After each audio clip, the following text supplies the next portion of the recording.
Pria ini bernama Jang Ho dan cewek ini adalah pacarnya yang bernama Yomi.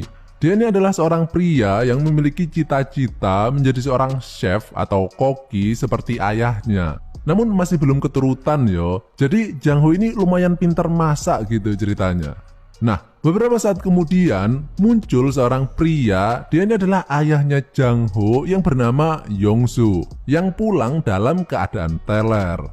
Yomi yang pengen bersopan santun dan memperkenalkan diri kepada ayah pacarnya tersebut, tapi Yongsu kemudian melihat bahwa di bibir Yomi terdapat bekas cairan benih pupuk organik. Kemudian dia pun salah paham dan mengira bahwa Yomi adalah cewek panggilan.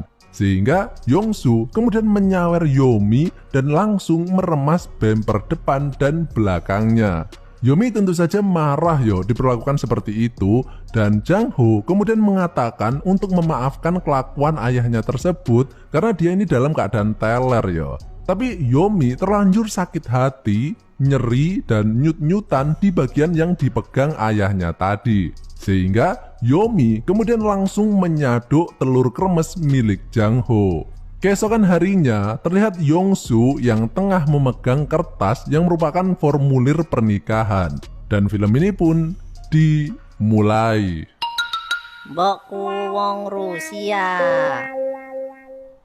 Yongsu yang sedang makan bareng Jang Ho kemudian mengatakan bahwa bulan kemarin ketika ia sedang melakukan bisnis di Rusia, dia kemudian bertemu dengan sesosok wanita yang sangat cantik, yang bahkan bisa membuatnya jatuh cinta pada pandangan pertama. Sehingga Yongsu kemudian mengatakan bahwa dia besok bakal membawa calon istrinya tersebut ke rumah ini, agar Jang Ho bisa mengenal calon ibu tirinya tersebut. Dan hari tersebut pun tiba, Yongsu turun dari mobil dan terlihat ada seorang cewek yang ikut turun bersamanya. Jang Ho yang sedang memasak kemudian dipanggil dan disuruh berkenalan dengan calon ibu tirinya tersebut. Dia ini bernama Olga, lumayan cakep Kalau menurut Pak D, ini adalah spesimen langka yang merupakan hasil kawin silang antar gender dengan gen unggulan premium X video. Nah, mereka kemudian ngobrol-ngobrol dan terlihat bahwa Jang Ho ini nggak memperhatikan minuman teh, melainkan minuman susu yang ada di meja tersebut. Yongsu kemudian pergi dan Olga mengatakan pengen ganti baju dulu. Sementara itu, Jang Ho kemudian mencoba mencicipi teh bekas bibir Olga. Beberapa menit kemudian, terlihat Olga yang sudah ganti baju, dan kalau mata kalian tajam, kalian bisa tahu kalau dia ini nggak pakai apa-apa lagi di dalamnya. Jadi analog stick PS dual vibratornya itu terlihat metungul Jadi pengen main PS, game apa gitu. Jang Ho kemudian mengajak Olga berkeliling rumah dan juga mengajarinya cara memasak. Sehingga dalam waktu singkat mereka ini langsung mendapatkan chemistry. Apa chemistry itu? Sejenis rujak Malamnya mereka bertiga kemudian makan dan minum-minum beras kentur. Namun karena kebanyakan, jadi Olga ini agak teler Sehingga dia kemudian klokat-kloket kayak cacing kepanasan. Dan karena Jang Ho nggak kuat melihatnya, kemudian dia pun pergi dari tempat tersebut. Dan kemudian Yongsu pun langsung melakukan penggenjotan. Jang Ho yang mendengar suara celepak-celepok yang menggema di seluruh ruangan kemudian terpancing untuk melihat sumber penghasil suara tersebut. Dan ketika ia mengintipnya, ternyata kelakuannya tersebut diketahui oleh Olga. Keesokan harinya, Yongsu kemudian melakukan rapat dengan Jang Ho dan Yomi untuk menanyakan tentang keseriusan hubungan Yomi dengan anaknya tersebut. Yomi mengatakan bahwa untuk saat ini mereka ini pengen pacaran dulu dan nggak pengen buru-buru menikah. Dan kemudian Yomi membisiki sesuatu kepada Yongsu dan Yongsu pun pergi meninggalkan mereka.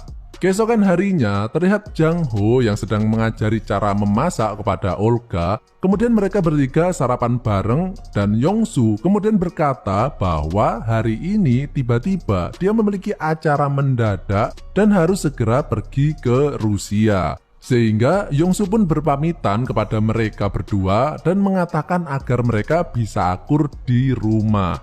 Olga mengatakan bahwa dia pengen berbelanja dan dia akan mandi dulu sebentar. Sementara itu karena Jang-ho ini baik hati takutnya ntar kerannya macet atau airnya nggak keluar gitu. Alasan aja sih sebenarnya. Dia pun kemudian mengikutinya dari belakang dan mencoba menikmati pemandangan gunung yang terguyur gemericik air. Setelah selesai mandi, Olga pun langsung mengajak Jang-ho pergi ke Indongapret untuk berbelanja. Dan di sini terlihat bahwa kelakuan mereka ini bukan seperti ibu dan anak melainkan seperti orang pacaran. Selesai berbelanja, kemudian mereka mencoba untuk memasak hasil belanjaannya tadi dan tiba-tiba jari Jang-ho ini terkena pisau. Olga yang melihatnya kemudian mencoba memberikan pertolongan pertama dengan cara menghisap darahnya. Kayak pembalut vampir maksudnya. Namun karena perlakuan Olga tersebut kemudian justru membuat Jang-ho tidak tahan lagi terhadap godaan yang menerpa imannya. Sehingga akhirnya Jang-ho pun nekat untuk menyosor Olga dan mereka pun melakukan kegiatan restorasi penghijauan lahan gundul. Sementara itu, Yongsu yang katanya pamitan untuk melakukan bisnis di Rusia, ternyata dia ini sedang berwisata ke dalam goa milik Yomi. Ya, padahal tadi marah-marah loh pas disawer sama Yongsu. Ternyata karena kurang banyak aja nyawernya. Nah, kegiatan terkutuk mereka pun terjadi hingga akhir zaman, yaitu Yongsu yang menikah dengan Olga tapi masih menggenjot pacar anaknya yaitu Yomi, dan Jang-ho yang pacaran dengan Yomi tapi masih bisa menggenjot ibu tirinya yaitu Olga. Jadi di antara ketiga empat orang ini mana yang paling untung banyak menurut kalian? Silahkan tinggalkan komentar kalian di bawah ya. By the way, film ini adalah film fiksi busuk, jadi nggak usah terlalu dibawa serius lah ya. Ini cuma hiburan semata kok, oke? Dan film ini pun berakhir.